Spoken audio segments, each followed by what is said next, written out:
အချစ်မှာနောက်နာရစရာနှမျိုးရှိတယ်။တစ်မျိုးဟာကိုရမ်းချစ်ခဲ့ပေမဲ့နောက်ဆုံးမှာအဲ့လူဟာကိုချစ်နဲ့မထိုက်တန်မှန်းသိလိုက်ရတာ။နောက်တစ်မျိုးကကြတော့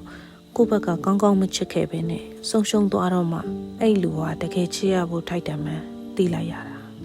။တချို့တွေဆိုရင်နှစ်တော်တော်ကြာကိုကိုမချစ်တဲ့သူတယောက်ကိုချစ်နေတတ်တယ်။လမ်းခွဲချိန်ရောက်တော့သူကများတကူလုံးတန်ရာထက်ထက်နဲ့နောက်အချစ်တစ်ခုကိုရင်ဖွင့်ပြီးလဲလက်မခံရတော့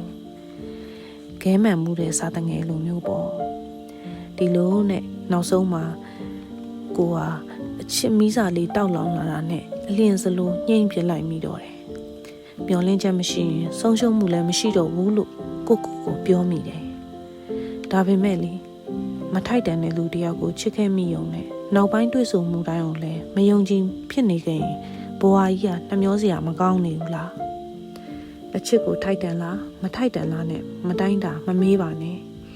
လူလိုလားလားစိတ်လိုလဲရချစ်လိုစိတ်ရှိမရှိပဲမေးပါနောက်နှစ်ပေါင်းများစွာကုန်လုံးလို့တစ်ချိန်ကနှိမ်ချခဲ့မိတဲ့ကိုပြန်အောင်မိတဲ့အခါဘာမှမငဲ့ညာပဲတစ်ဖက်သားကိုပေးဆက်ခဲ့လေအလေးပေးမခံရတာကိုသတိရမိတဲ့အခါအဲ့ဒီတော့ကိုဟာတနာစရာမုန်းစရာကောင်းလိုက်တာပါလားလို့တွေးခဲ့မိဘူးလားတကယ်ဆိုရင်ကိုဟာတိမ်လို့စရာမဟုတ်ပါဘူးလူတိုင်းအချစ်နဲ့ကြုံဆုံရတယ်လို့အချစ်နဲ့လည်းကိုကွန်းရတတ်ပါတယ်